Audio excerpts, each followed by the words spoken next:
Yo, what up, what up, what up? It's your boy, King Jaquell Martin. I'm back with another episode of Whisper to Your Soul. I'm just blessed, man, to be able to interview so many people that trust me, that come on the show. And today, I have the youngest person ever on my show. I'm blessed to have a future legend, a future person who's going to be taking over F1 by storm. I am here with the one and only Johnie. What's going on, my boy? What's up, man? Talk to me nice. Introduce yourself to the people. Let them know who you are and let them know some of your goals and what you're doing. All right. My name's Johnie Stamps. I'm 14, gonna turn 15 at the end of August. I've been racing for about 8 years, just karts. Okay. I've been doing a little bit of late models, like NASCAR stuff. Dope. But we're not doing that anymore. We're gonna try to go through like open wheel racing. Okay, for those who don't know anything about karts, can you break that down for them just a little bit? So basically, karts is like, there's like many karts. There's like kid karts, cadets. There's like X30. There's like multiple different categories. Okay. And people can do that like all over the world. You can do it anywhere. And it's definitely harder than it looks. Like if you go to just K1, it's way harder than that. I would agree. I got my son Kingy into the go-karting world. I thought he was going to be a football player. He's like, I don't want to play football. I want to race. And I was like, what? You want to what? He's like, Dad, I want to drive go-karts. I was like, I don't know nothing about this world. But instead of trying to force him to do what I wanted him to do, I took him to K1. And then I fell in love with karting too, you know what I mean? So when you're breaking down the different categories, they have like different age groups, you know what I mean, for the different karts. You know, they have the cadets, they have the juniors, you know what I mean, things like that. And so he's working his way through the ranks. But let's back this up just a little bit, right? Tell me about your family. You got a mom, dad, sister, brothers? Mom, dad, 3 sisters, and no brothers. Okay. So tell me a little bit about dad. And was he super supportive when you first started racing? Oh, yeah, definitely. My parents fund the whole thing. Yeah. Which is big. And he also always tries to help me when I come off track. Yeah. And sometimes I don't like that. You can ask him. Yeah. I understand that because my son be like, Dad, bro, I want you to win. I got it. And you fall back a little bit. But then, you know, I'm a little over the top sometimes too. But like, look, you got to take this turn better. You got to defend better. You got to lock in. You know, he'd be like, my fault. Okay, my bad. So I get it. Yeah. So let me ask you this question real quick. How did you even fall in love with go-karting?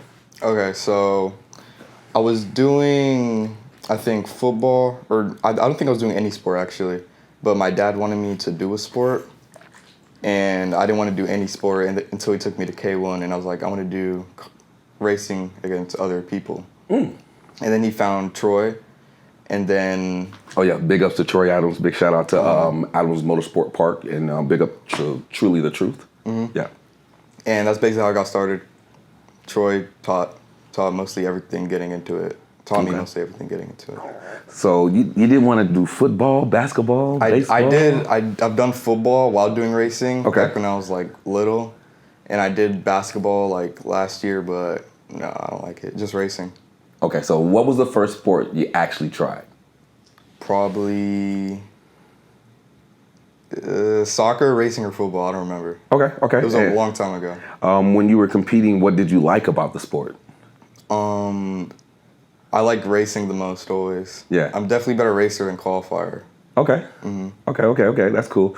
Like, I remember I was like trying to get Kingy to play football, but once he touched the wheel or he got behind the simulator, he was like, Dad, this is it. I don't want to do nothing else. Yeah. I'm hooked. And so I was like, okay. I drove race karts when I was little. You know, I used to drive go-karts or whatever else. And I was like, well, let me just try out a race. Let me just try out to compete. And when I did it, I was like, oh, okay. I finally understand why he loves it so much, because people really don't understand the physicality of racing, the technique, the craft, understanding the turns, understanding how to get a fast entrance and a fast exit out the turn and still being under control without losing your line. Yeah. And I didn't understand the craft of racing until I actually got in the kart to try to see it from my son's perspective.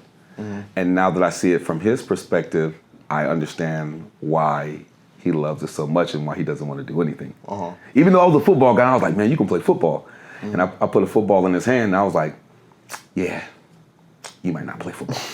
You might not have got daddy's gene, but you got the racing gene. So ever since then, like, I have definitely, me and his mom have been a huge fan of Kingy Racing. So let's talk about your first competition. What was that like? I was 6 years old. It was in Apex, Paris. Okay. Not like France, Paris, but like the Paris here in California. Okay. It was kid kart, and I actually won my first race. This is my first ever trophy right here. Oh, hold on. You done brought the first trophy. You got to hold that up for the people to see. You got to show that one time. Y'all see It's it? pretty big for a You see kid it? kart. Yeah, no. You see the trophy. We're talking big stuff. Hold on, let me hold the trophy. I ain't never held a trophy before. Let me hold on to the trophy too. Let me get it on camera with me. Yeah, right there. One day. No. Yeah, let's this see is if it has super the cool. year on it. This is super cool right here, bro. That's super cool. Yeah, I don't think it has a year on it, but this is an old trophy. But it's the beginning. Yeah. It's the beginning of your journey. It's the beginning of your legacy. It's the beginning of the road that you're creating for yourself. Now, here's the thing. Not being racist or anything else, it's just not a lot of us that are in the karting world, or a lot of us going after becoming an F1 racer, right? I think we have Lewis Hamilton, who's amazing, who's like definitely a trailblazer. Is that someone who actually inspired you to want to race, or who was the person that you might look up to professionally, you know what I mean, that helped inspire you to want to race? Who would that be for you? I wouldn't say I have anyone who inspires me. I try to be my own person. Hold on. That is a bar. We're gonna bring that back again. We're gonna bring that back again because I think it's very powerful what you said, right? Because a lot of times other people see other people's lives and don't realize that they need to do that for themselves. Yeah. And they're just as qualified as anyone else to go after their dreams. But sometimes we're so busy looking at someone else live their life that we're not living ours. So I could say that for the people one more time. I don't look up to anyone. I just try to be my own person and make it to the top. I love that. And it's been working, obviously, because we got the first place trophy right here. Cool. That's super dope. So on this journey, what was it like for you to take first place in your first race? Was that the moment where you were like, you know what, I could do this for the rest of my life? Yeah, I thought it was like, when I first won my first race, I thought it was going to be like easy. Yeah. Definitely not easy. Yeah. I've definitely had some tough races, a lot. Okay. And yeah, that's it. So when you crossed the finish line, you stood on the podium, they gave you the trophy. Take us through just, the emotions or your thoughts. I remember when they were calling the podiums, I was with my uncle and my dad, and I remember like, when are they gonna call mine? Like, when am I gonna get my trophy? And I was like so impatient, and I was happy when I first got it. Yeah. Okay. So let me ask you this, right? After winning your first trophy, did you feel like you was the man? Yeah, I did. Come on. Did you go back to school and was telling all your friends like, yo, I got first place? No. I never told my friends about racing. Really? No. Okay, that's kind of cool. That's kind of interesting. Why is it that is that just a personal choice that you just wanted to keep that side of your life? Yeah. Or now I tell my friends, but like back then, like being that younger, to be like, oh yeah, karting's so easy. Yeah. I do indoor karting. Yeah. And I win all the time. That. It's just annoying. I can understand that. So what happened to make that change where now you want to share that with your friends? I'm racing faster karts now. Yeah. So if I tell them like I'm going 70 miles per hour this far from the ground, they're gonna be like, oh yeah, like that's cool. So it sounds a lot cooler to your friends. That was funny because I was like talking to Kingy or whatever else, and I'm like, bro, we're gonna document your journey to F1.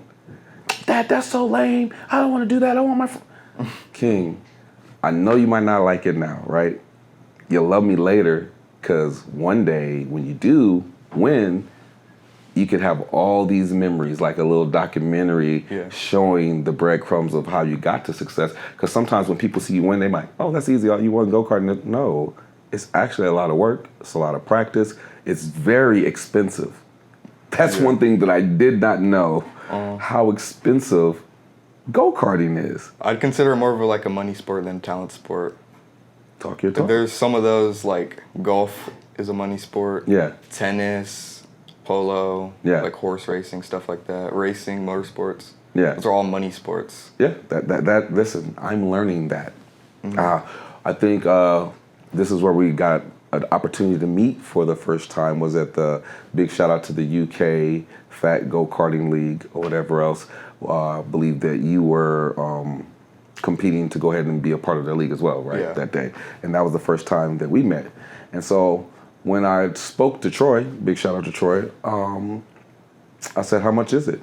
He's like, oh yeah, it's just like $400. I said, who? For what? Yeah. How long? Just a couple of hours, $400? King, my boy, I love you, but we gonna figure this one out. And so God blessed us where we figured it out. We got there. It was super dope. It was fun. Yeah. He had a good time. And then he was like, Dad, I gotta get my own cart. That's when I met your dad. Even more expensive. Man, I met your dad. He was like, well, look, I wouldn't start King off with a stroke. A shifter cart. You got the 4-stroke, the 2-stroke, and I'm sitting here listening. I'm like, 4-stroke, 2-stroke, I don't know. Google, what is a 4-stroke? Yeah. Because I don't, I'm new to this world. You know what I mean? And so I'm learning. And then when I saw how much a brand new go-kart was, and it was like, well, $10,000, $8,000. I was like, that's a car. Yeah. How much again? And King looking at me like, that's the one. That might be the one, but right now, the way my bank account's set up, that one over there might be the one. Yeah. Nah. But we're just working through the challenges of making sure that we wind up getting him in this cart. So tell me the story about the first time you got your go-kart and what was that experience like? What did you start off in? You know what I mean? How was that? It was a kid cart. Okay. I might need my dad on this one because I don't. Dad, you can tap in. You can tap in. Was it a Haas kid cart? It was a Haas used. So we had used carts. We always bought. Hold on, come over here, Dad. Come over here. I'm gonna let you go. I'm gonna speak into my microphone just a little bit. Matter of fact, come on, Dad. Come on camera. Come on. You good. We're gonna bring in for the first time. Yeah, Mr. Johnie himself. Here you go, Mr. Johnie. Your camera, just slide this way. Your camera will be right here, and we'll just share this camera together right here. Where's my camera? Right here. Oh, okay. Okay. Is this the mic? Yeah. Talk to us about the first time that you took your son to get his go-kart, and what was that like? So we've always had hand-me-down carts, right? Like you said, it's a very expensive sport. We weren't prepared for the numbers that we were seeing, so we've always had kind of used secondhand carts. We bought some from Troy. We bought some from Kart Nick at the time. So he didn't really get his first new car until he was probably, I don't know, I would say 10 or 11 years old. So we were already in the sport for, 5-6 years. Wow. Before he got his own first. So he started new car. around, he was like 6? He was 6 years old, yeah. Wow. So the story is we went to the indoor K1 racing, the indoor one. Okay. And he liked it, and he came off and said, Dad, I want to race against other kids. So I didn't even know outdoor karting existed, so I just started Googling kart racing, and that's when I found Troy Adams. So I called Troy, and we started working with Troy from the time he was like 6 to maybe 8 or 9. Right. And then from there, we just kind of progressed and moved with some different teams and made some different changes. So now he's with Formula Works and GFC, and then we have... Big shout out to Formula Works and GFC. Yeah, and then we have Freck at Precision Works Racing, who does our engines. So, shout out to Freck at Precision Racing as well. Thank you for all the amazing work that you do.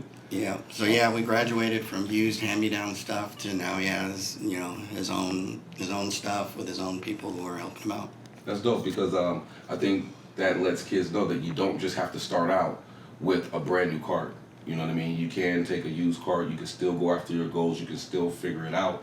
And, I think that's a beautiful story, a beautiful beginning. Yeah. Because you went from used carts to, the cart is one thing. It's a part of it. The talent and the craft and the hunger and the studying of, the racing, you can beat a brand new cart with a used cart as well still. You just still have to understand the craft and understand the little things, the little nuances to shave off time.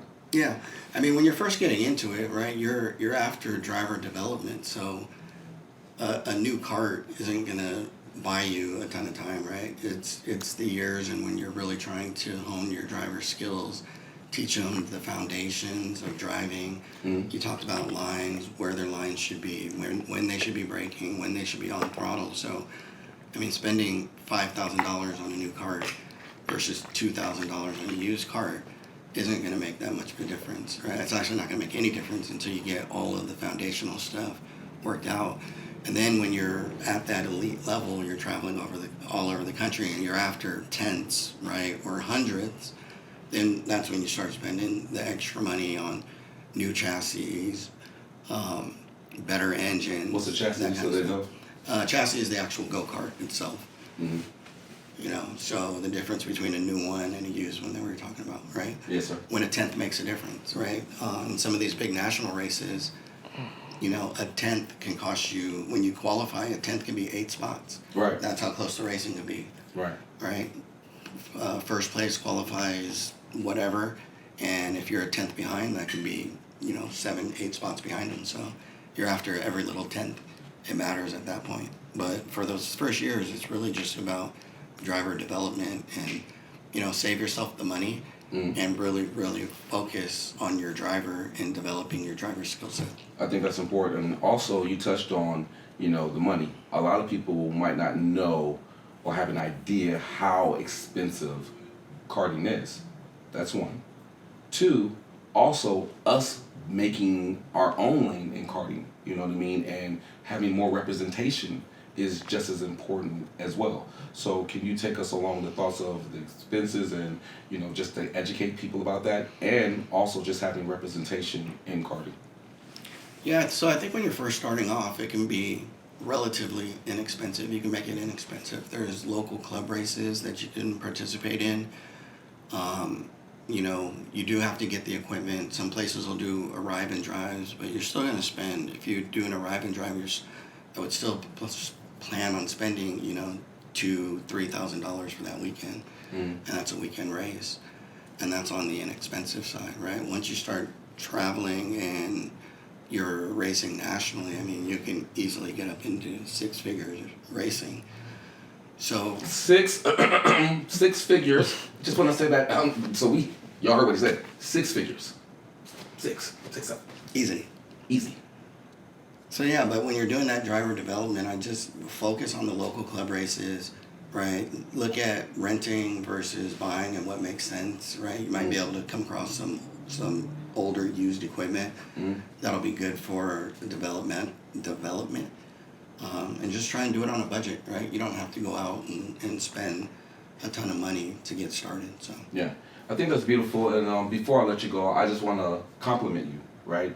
And your family, because I think it's beautiful for your mom and your dad, you know what I mean, to be the backbone of this operation, to believe in your talent, to figure out a way to make sure that you're able to race on the levels that your talent allows you to race at. So I want to give your mom and dad their props for just being amazing parents and believing in you instead of trying to change your dream or saying, hey, we might not be able to afford it, so we need you to dream about something else, for them to actually get behind that and then support you in that, coaching and then showing love, because a lot of kids don't get the opportunity that you have right now. And I just love your maturity, which shows that they've done an amazing job raising you. And I'm so happy that you're in the position to be representing us the way you do it, with class, and just being overly talented, you know what I mean? And I want to thank you personally for, one, coming on the show, 2, being an inspiration to any other young black kid or any kid period, but specifically I wanted to say black because we don't have a lot of representation in that. For one, for the way you're doing it, how you're doing it, how hard you work at it, and that you have a beautiful family behind you supporting that. I want to commend that and give your family their flowers while we're on the show, because I don't think we do that enough. I think sometimes there are situations where people get envious or people don't understand and people don't actually see the hard work that goes into it. So I wanted to make sure that I identified your mom, your dad, your brothers and your sisters, and, you know, just your family supporting you on this journey. And I pray that God continues to bless your family and you, so that way you can continue showcasing your talent to the world, because you're talented. Yeah. wanted to make sure I put that out there. I appreciate that. Thank you. I think that's really dope. So we got Mr. Johnie, Big Johnie, we got a Little Johnie, and we're just happy that one, you came on the show, because honestly, this is the first time that it's ever happened, because I've always only interviewed one person at a time. Okay. But I think it's really dope that we're able to make history. One, you're making history with racing, but two, we're able to make history on the show to show that, one, black men are a part of our children's lives, you know what I mean? Mm-hmm. There are black families that are doing things, and there are black mothers that are out here that are amazing, and that we do love our kids, because sometimes, the world tries to represent us in a different light. And this is just proof that that's not true. Mm-hmm. I'm not saying that there are cases where it doesn't happen, but there are so many cases that are beautiful and that's amazing and that's powerful and impactful, where our parents really do love our kids, and our kids are doing amazing things, and you guys are representing that to the fullest. So me as a parent, you know what I mean? Because my son right now is in South Carolina. He's not with me, you know what I mean? Mm-hmm. To see the union and to see that it's possible, I believe that's just a beautiful thing that I wanted to make sure that I poured into and gave flowers and, showed much love and respect to that, because, when we look outside of the realm of this, some people wish they had. Yeah. And now they can identify it, or they can see the love, or they can see, the bond between your dad. And I love the honesty where you're like, man, sometimes I get mad at my dad, you know what I'm saying, when I'm racing. How do you guys balance that? Yeah, that's a good question. How do you guys balance the, being overcoached and I got it, Dad? Sometimes he gets mad at me back. I do. Kiki, I do. I ain't gonna lie.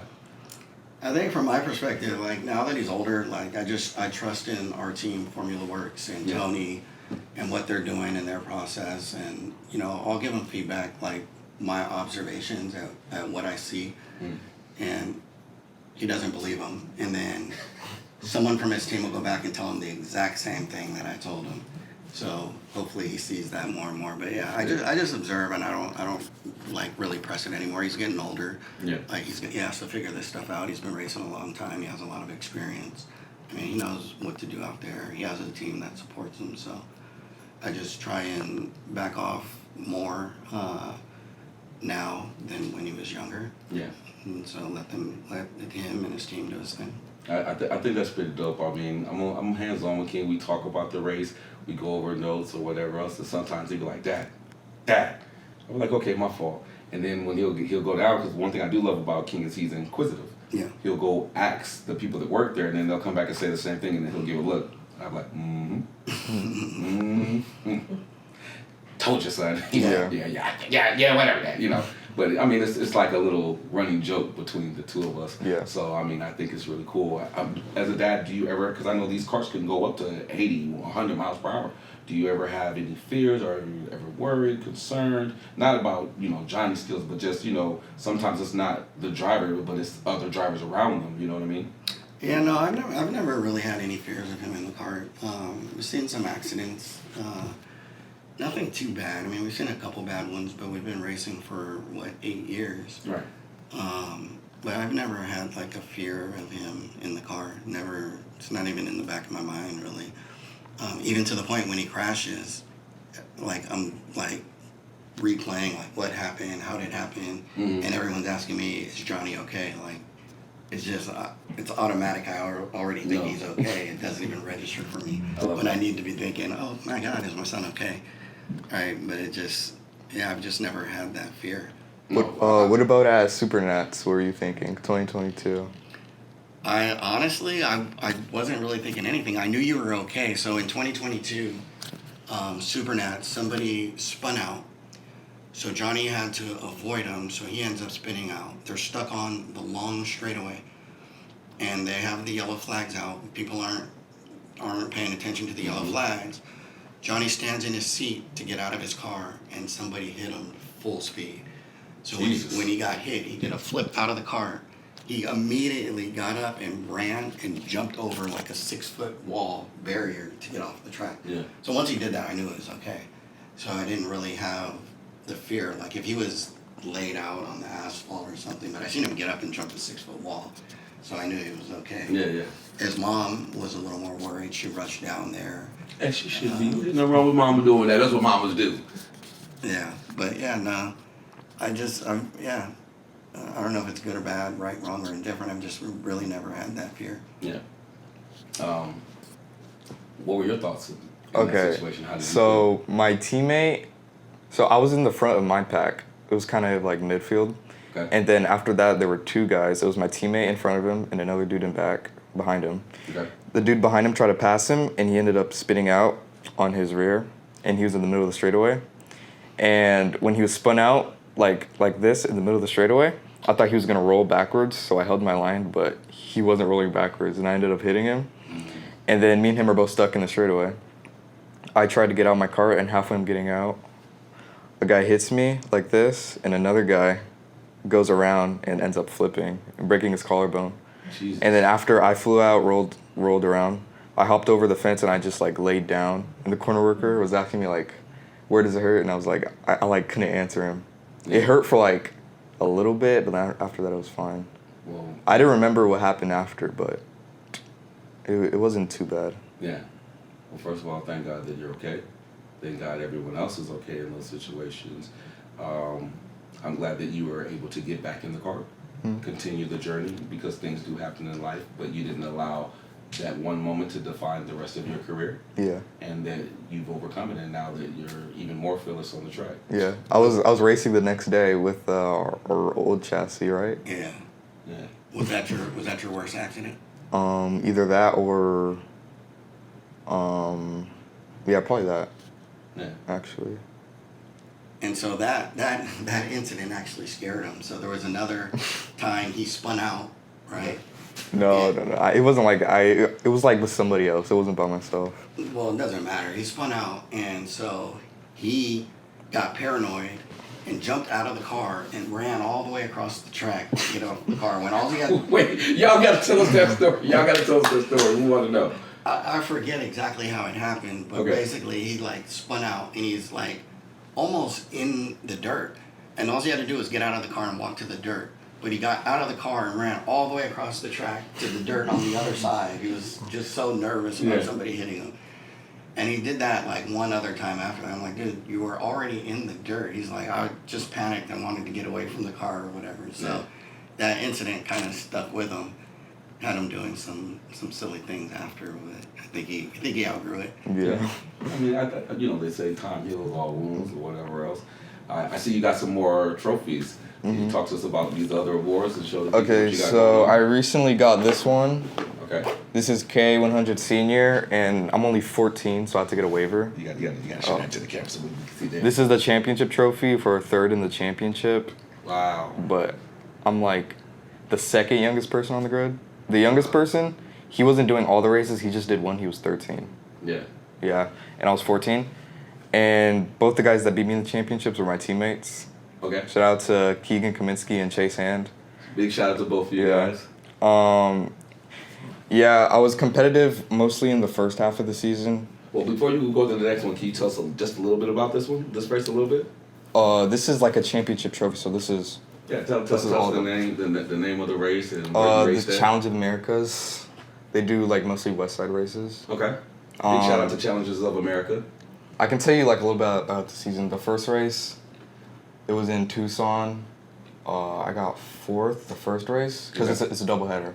The second race, I got second. Mm. The only guy that beat me was Oliver Hodgson. He's like 28, Oh wow. and he's road tax world champion. Shout out to Oliver. He's a world champion. Road tax world champion. He races around the world. And after that was K1. I forgot the K1 races because they're mixed with like pro. Was that the K1 circuit? Yeah. Or- okay, yeah. Big shout out Do you to remember K1 what place I circuit. got in Challenge? I don't know all the places. I was getting some podiums Okay. around there, and then the next track was Sonoma. I didn't do too good there. The first race it was raining, and I suck in the rain. For now. But we're improving. Yeah, and the next race it was alright. I think I got like 6th or 7th, and then the next race was Utah. I didn't really have much pace there. The first race, I got like 8th, and then the next race, I had a bad qualifying. I got wrecked in the start in the heat, and then I got wrecked on the first lap in the main. Although I made like 10 spots on like the first lap, and I got wrecked. I got ran over. So, question. I'm sorry. Go ahead. Do you first. No, I was just gonna say. So that is for the whole series. Hold that. I'm gonna get that right there. We get that Yeah, right there. so that's not that. Hold that. The camera. You talk to the people. Okay, so You talk to this is people for right the whole Challenge of the Americas 2024 season. This Okay. isn't just one race. Yeah. So in this series, he finished third place out of all the competitors. So I think there was 60-something competitors. Wow. In his rookie year in K Senior, he finished third place. See, that's why you got Dad. Dad gonna talk that talk. That's what's up. Yeah, so- Anything about this one right here? I get one event pass for next year, and I got $200 from it. Hold on now. We gonna show the money. Just give me my money. Show that right there to the camera. You know, let them get a good look at that. So that's the Challenge of America. Yeah. Okay. We're event probably pass. gonna do Tucson with the event pass. Yeah. So what is an event pass? What does that do? Entry fee for free, Man, basically. listen. And second place gets, I think, 2 event passes, and then first place gets 3. See, hey, listen. Saving money is important. I'm gonna have to get some event passes, King. I need you to do something right. I need you to do some races. You gotta get better. You gotta train. You gotta get back to the basics, baby. First of all, congratulations. Thank you. That is amazing, and there's so much more to come. So, Dad, Mom, y'all gonna have to get a super big trophy case because the awards are on the way. Y'all already here on Whispering to Your Soul. The awards are on the way. You know what I mean? So, I want to ask you this question, right?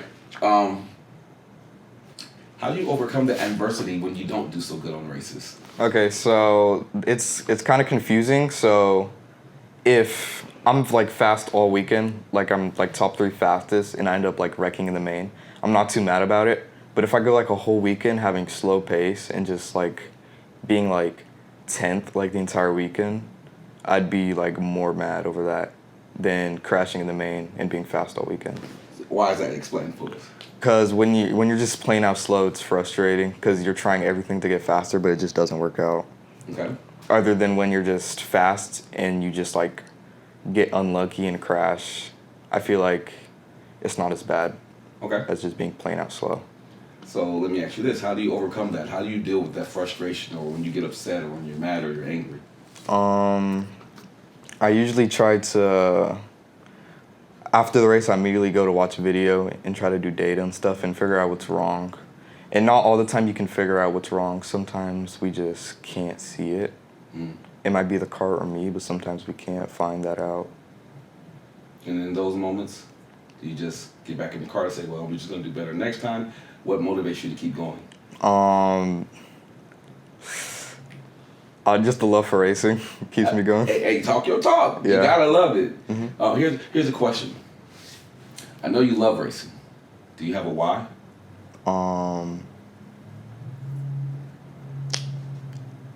Not really. I like racing with other people. I like going side by side battles. So I love most about it, just like racecraft and stuff, being smart. Okay. It's like a game of chess, really. Yeah, it is. It is. Do you have a rival? Rival. Maybe Keegan Kaminsky. Okay, big shout out to Keegan. I look up to him definitely. Yeah. I like that. We've been racing since we were little too. Okay, that's cool. Like That's even better. 6 years old, 7 Yeah. years old. We've been Someone just to racing. continue pushing you, and you guys just, Yeah. like they say, iron sharpens iron. You know what I mean? I love that, first and foremost. Big shout out to Keegan. I see that you're with Precision Works. Can you tell us about that journey? And big shout out to Precision Works. I've raced with him a couple times. I raced with him in, what's that track called? San Antonio? Or, no, Santa Maria. Okay. Didn't I race with them one time? And I did pretty good with them. And Freck, the owner, builds my engines and they're rockets. Yeah. I love him. Yeah. Yeah. Big shout out to Freck. I've heard some amazing things about you. So, just congrats on all the success and, just inspiring the youth, giving back. That's really, really cool. Were you nervous when you had to do like your test trial? For a fat car? Yeah. Not really. Nah. Because it was like electric carts. I love to do electric carts. Okay. Because me and my friends, when we do electric carts, we don't really like race. We like to just screw around and like wreck each other and stuff. Yeah. And yeah, they weren't like too hard to drive either. They were kind of slow, not gonna lie. Yeah. And like, I've been racing at Troy Adams for like 8 years. Yeah. So I know about that track, and it wasn't very hard to drive them. Okay. A big shout out to Troy. Big shout out to Truly, two amazing people as well. That family has been around for 65 years, black owned. I just think that's just amazing to see that family do what they're doing and do it for so long. You know what I mean? 65 years to do karting is a long time, and to have that type of success in the karting world, big shout out to you. Big shout out to your son as well. Dad, do you have any questions for him? No, I think you covered everything. Okay. I have one last little trick question up my sleeve. Right? Let's hear it. Ready? Yeah. Okay. What do you want your legacy to be? I want to be a driver to make it to the top without having like a big family background. Like, none of my family have raced or have like big companies to like fund me. Yeah. I want that to be my legacy, to not have like rich daddy's money or have like a family background that races. I want to start my family legacy. I want rich daddy's money. Well, I do too. There's nothing wrong with having a rich papa. But no, I will say this. I just want to get to the wire shot real quick. I want to just commend you for your focus, your poise. You're amazing on the track. I've seen you drive. You whoop Kingy's butt. Said that on camera. You Kingy inspire you. Also, I just love the fact that you're very well spoken. I love your humbleness. I love the fact that you're just humble and hungry, and that you're going to continue this journey. And not only that, you come from an amazing foundation. The fruit doesn't fall that far from the tree. Yeah. So just thank you for coming on the show.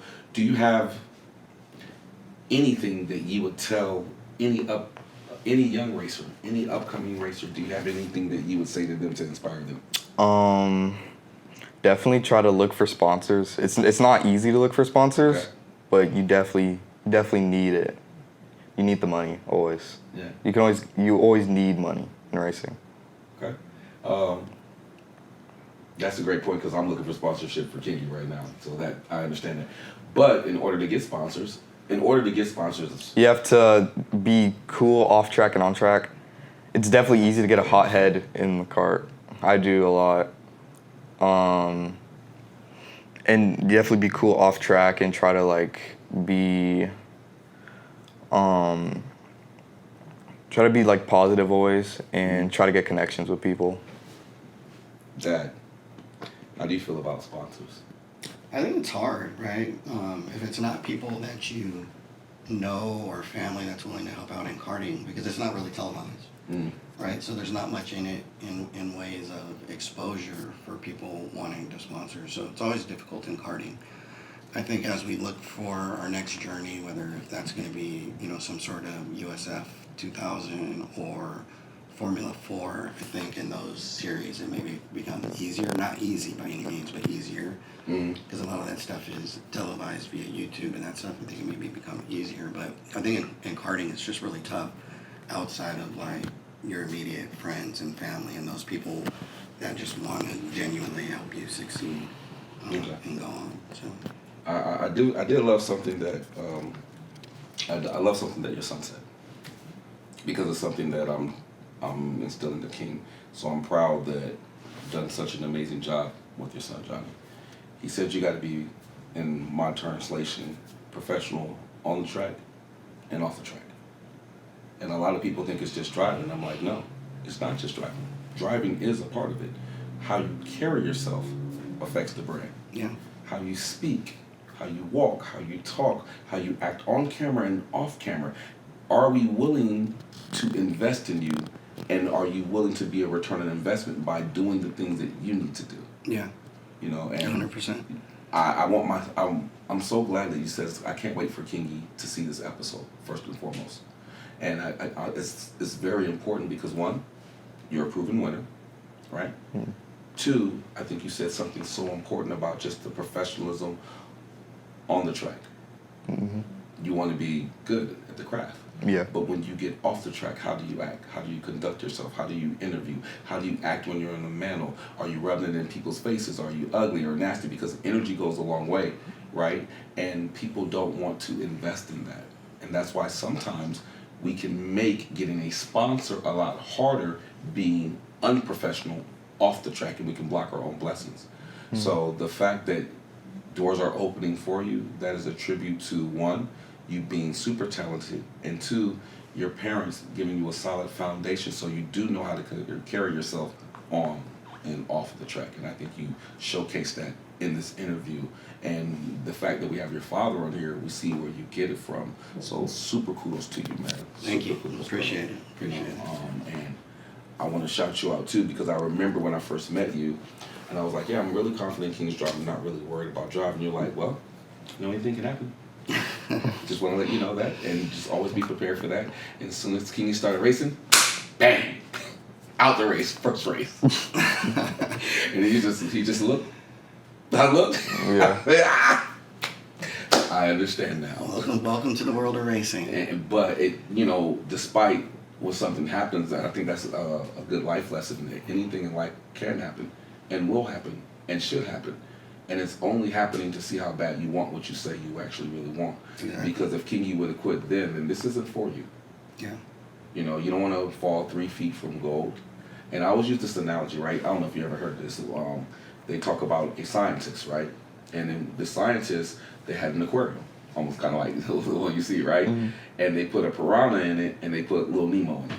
So when the piranha saw Nemo, let's go to that shot. When the piranha saw Nemo, what do you think the piranha did, Johnny? Ate it. Right? Yeah. Over and over again, right? Then they came back and they put a glass cylinder between the piranha and Nemo. So when the piranha saw Nemo, what do you think he tried to do? Eat it. But he hit his head on the glass cylinder over and over and over again, right? Mm-hmm. Eventually they came back and they moved the glass cylinder from the aquarium. So when the piranha saw Nemo, what do you think he did? Not eat it. Exactly, right? And guess what happened to the piranha? Starved. And died. See, most people think I'm talking about a piranha and Nemo, but I'm not. I'm actually talking about you versus your dream. See, the glass wall was never meant to keep the piranha out. The glass wall was meant to see how bad you want.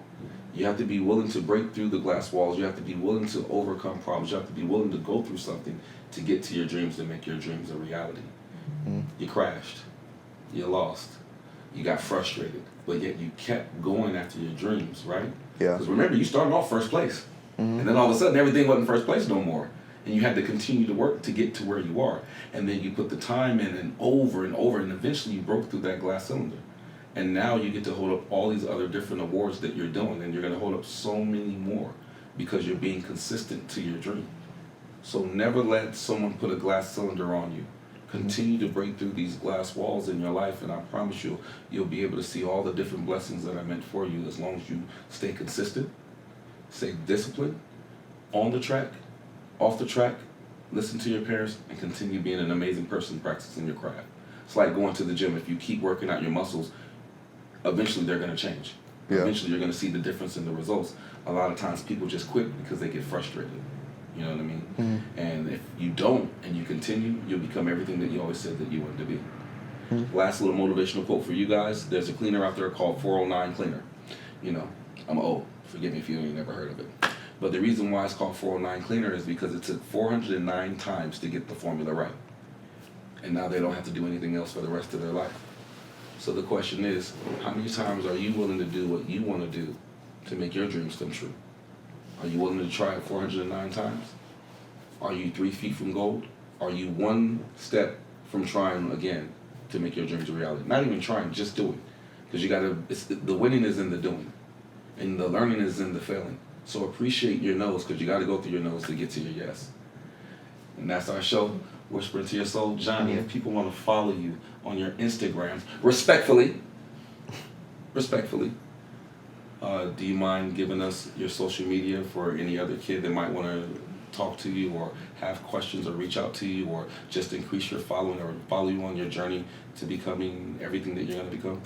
Yeah, but I need to check real quick. Yeah, is that okay, Dad? Yeah, of course. Okay, I just want to make sure. And Mr. Johnie, I really, bro, I'm glad that God allowed me to meet you. Yeah, likewise. You know, I'm very green in racing, but I know my son is very talented. Yeah.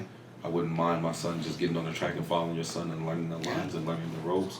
But as a man, I wouldn't mind following the lines and learning the ropes to become a better dad. I'm a good dad, but you could always learn more. Absolutely. And when you see someone doing exactly what you want to do, sometimes it's okay not to be the smartest person in the room and to sit back and learn. Yeah. And so I'm telling you, man to man, that I appreciate you. Yes. I love how you handle your son. There's so many more things that I want to learn to become a better father, a better man, and a better person. Yeah. So I'm telling you on our show that I don't mind following your lines so that way I can get faster and I can get better and I can get stronger in my race of being a dad to my son. Yeah, and likewise, right? I think everybody can learn from everybody, right? Yeah. So I can also learn from you on how to become a better dad and how to become a better person. So I think we all learn from each other and help each other out. And like I said, I'm willing to have my number. Yes, sir. Right, we text kind of often now or Yes, sir. whatever. So yeah. Yeah. You know, feel free to keep in contact. I'm sure we'll definitely see you at the track. Yes, sir. A lot. I know King is. You guys are thinking about going into it full time. So, Absolutely. So both racing and personally, I think we'll be able to catch up and help each other out. Absolutely, first and foremost, and I just want to say thank you because a lot of times people have a misconception that if you share information that you're going to block your own blessing. Yeah. And someone can take from what you have. And I appreciate you just being man enough and being confident enough in yourself and in your son to be willing to be a blessing to me and my son. Yeah. Because ever since then, me and my son have been talking about you and Johnie. I You appreciate know? that. And we've been talking about Dad, you know, the support and the family thing. Even big shout out to Troy. You know, my son was like, you know, and I want to say this on the record so people can hear this, and this is my vulnerability. You know what I mean? My son was like, Dad, I think it's really beautiful to see or hear about Johnie and his family being in one unit. You know, I think it's really beautiful to see Troy and his whole family being one unit and moving as a unit, and I wish I had that. And I had to apologize to my son. Yeah.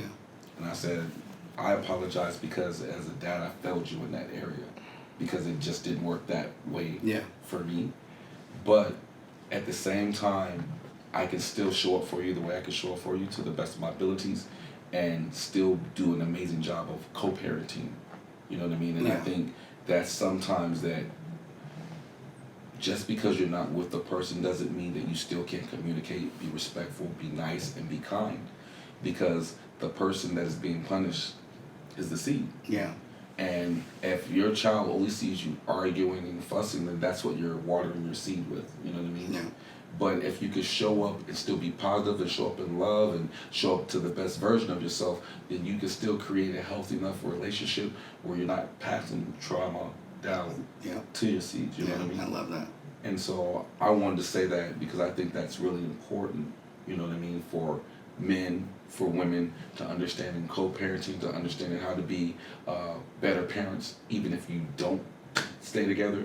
But I do want to give the props to you, your wife, Troy, his amazing wife, for being a representation and helping me have a conversation with my son that I didn't even know that he actually really needed. Yeah. Or not even him, that I needed too. Yeah. You know what I mean? Yeah. So it's just, and it was a beautiful exchange between the both of us. You know what I mean? Mm-hmm. To have a dope conversation like that, and you never even knew.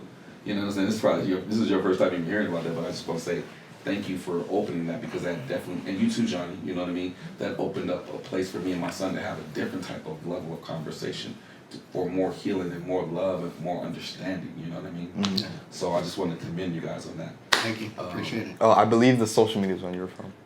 Oh, it's Send It Stamps, and I'll send it over to you, and you can maybe post it on the video. So we'll post it on Johnny's social media in the video when it drops, so that way you guys can contact Johnie. You never know, one day you might get a little kid to say, "Hey, I watched your video on Whispering to Your Soul, and you inspired me to continue doing it." And hey, I come from humble beginnings too. I didn't have a millionaire father, and we figured out a way, and I started off in used carts, and I knew that it's okay to start this way. Yeah. Just because you did it and you won, you know what I mean? And so thank you for being an inspiration to someone that you don't even know that you're inspiring right now. You know what I mean? And one day some other little kid might come on the show and be like, "Hey Johnny, remember how you held up your trophy? Look at me too." You know what I mean? So big shout out to future blessings and future kids that are listening. Dad, do you have a social media that you want to shout out or anything? I don't have a social media, just my personal Facebook one, but I'll send out Johnny's Copy that. send it stamps on Instagram. Well, I hope you guys have been blessed by the show. My social media is my name, King Jaquell Martin. That's KingJaquellMartin. And Whisper Into Your Soul. You guys can follow us there. We are on Spotify, TikTok, Instagram. We're working out the iHeartRadio and the Apple Music, for the podcast show. So you'll be able to find us on all the streaming platforms just as well.